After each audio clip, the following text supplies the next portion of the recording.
Welcome to MS coaching institute. जैसा कि आप देख रहे हैं, पिछले लेक्चर में हमने रिप्रोडक्शन को देखा था और अब हम रिप्रोडक्शन के सब टाइप्स के बारे में पढ़ने की कोशिश करेंगे। तो सबसे पहले हम रिप्रोडक्शन के एक टाइप को पढ़ेंगे जिसका नाम है एसेक्सुअल रिप्रोडक्शन, जिसमें हमने जाना था कि जब कोई सिंगल पेरेंट से न्यू ऑर्गेनिज्म प्रोड्यूस होता है, एक सिंगल पेरेंट से जब न्यू ऑर्गेनिज्म प्रोड्यूस होता है तो उस प्रोसेस को हमने क्या नाम दिया था? Asexual reproduction. अब इस प्रोसेस को अधिकतर ये जो प्रोसेस है एसेक्सुअल रिप्रोडक्शन वाली, ये यूनिसेलुलर ऑर्गेनिज्म में देखने को मिलती है।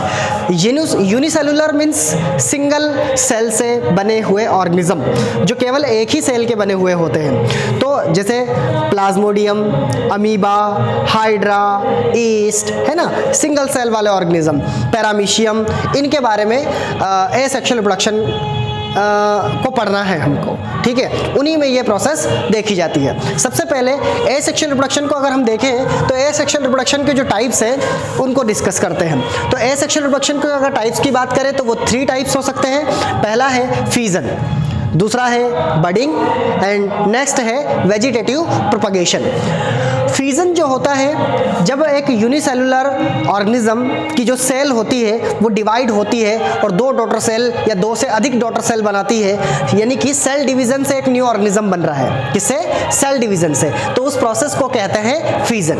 और यहाँ पर जो सेल डिवीजन से न्यू ऑर्गेनिज्म बन रहा है वो सिंगल पेरेंट वाला होगा, मीन्स एसेक्सुअल रिप्रोडक्शन वाला होगा। जैसे कि बाइनरी फीजन। बाइनरी फीजन में 2 डॉटर सेल बनती है, 2 डॉटर सेल, एक सेल से 2 डॉटर सेल, और ऐसा हमें अमीबा जैसे ऑर्गेनिज्म में देखने को मिलता है, ठीक है, जिसे हम बाइनरी फीजन का नाम देते हैं। जहां मल्टीपल फीजन की बात करें तो यहां पे सेल डिवीजन होगा और सेल डिवीजन से 2 से अधिक डॉटर सेल बन जाएगी, मतलब मल्टीपल फीजन। जब 2 हो तो हम क्या कहेंगे? बाइनरी फीजन, और जब 2 से अधिक हो जाए तो हम क्या कहेंगे? उसको मल्टीपल फीजन। और मल्टीपल फीजन वाली जो प्रोसेस है वो हमें प्लाज्मोडियम में देखने को मिलती है। एग्जाम्पल जरूर याद रखना, प्लाज्मोडियम में देखने को मिलती है। और ये जो प्लाज्मोडियम है ये एक यूनिसेलुलर ऑर्गेनिज्म है, सिंगल सेल वाला ऑर्गेनिज्म है। वहीं हम आते हैं बडिंग के ऊपर।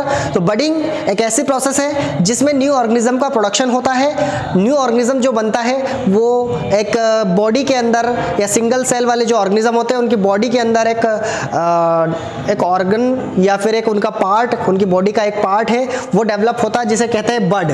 क्या कहते हैं? बड। और ऐसा हाइड्रा में हमको देखने को मिलता है। ऐसा किस में देखने को मिलता है हमको? हाइड्रा में। तो जो हाइड्रा है उसकी बॉडी में एक बड डेवलप होती है और वही बड जो है बाद में डेवलप होकर एक नया ऑर्गेनिज्म बन जाती है। तो बड से न्यू ऑर्गेनिज्म जब बनता है, किससे? बड से, तो उसे हम क्या कहते हैं? बडिंग कहते हैं। क्या कहते हैं? बडिंग। और ये जो बडिंग वाली प्रोसेस है ये हमें दिखाई देती है किसके अंदर? हाइड्रा के अंदर दिखाई देती है, ठीक है। और फिर इसके बाद एक प्रोसेस या एक और टाइप एसेक्सुअल रिप्रोडक्शन का जिसका नाम है वेजिटेटिव प्रोपगेशन।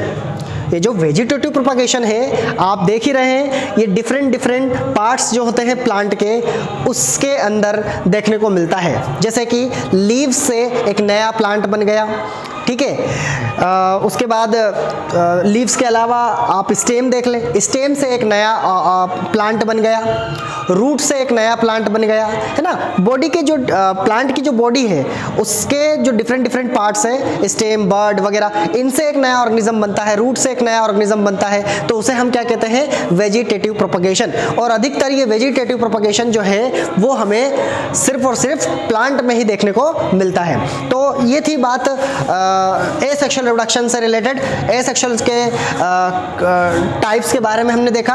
अभी डिटेल भी हम इनको पढ़ेंगे, डिटेल में कि फीजन क्या होता है, बडिंग क्या होता है और वेजिटेटिव प्रोपगेशन क्या होता है। अभी हमारे लिए इंपॉर्टेंट ये था कि कितने टाइप होते हैं, कौन कौन से उसके एग्जाम्पल होते हैं, और फीजन क्या है, बडिंग क्या है और वेजिटेटिव प्रोपगेशन क्या है। यहाँ देखें तो क्लोन एक वर्ड जो देखने को मिलता है एनसीईआरटी की बुक में कि क्लोन क्या है। तो अधिकतर जो सिंगल पेरेंट जो ऑर्गेनिज्म होते हैं या एसेक्सुअल रिप्रोडक्शन वाले जो ऑर्गेनिज्म होते हैं या यूनिसेलुलर ऑर्गेनिज्म जो होते हैं सिंगल सेल वाले, ये क्या करते हैं? एग्जैक्ट कॉपी बना लेते हैं। मतलब उनके जो ऑर्गेनिज्म बनेंगे वो सेम टू डिक्टो कॉपी होते हैं, सेम टू सेम कॉपी की तरह होते हैं, जिसे हम आम भाषा में कहते हैं कि वो जुड़वा, लाइक दैट। तो सेम टू सेम अपने पेरेंट्स से मिलती जुलती शक्ल वाले ऑर्गेनिज्म क्या कहलाते हैं?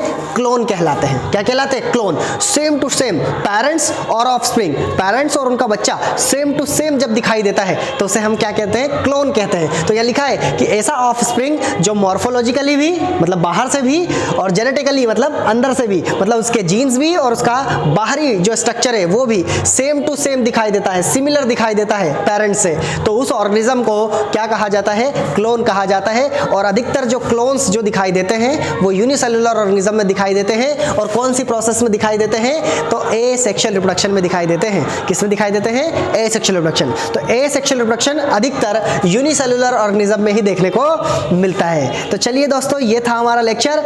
इसके आगे और बढ़ते हैं। तो आज के लिए इतना ही। सब्सक्राइब कर लीजिए चैनल को और लाइक कर दीजिए और शेयर कर दीजिए। Thank you.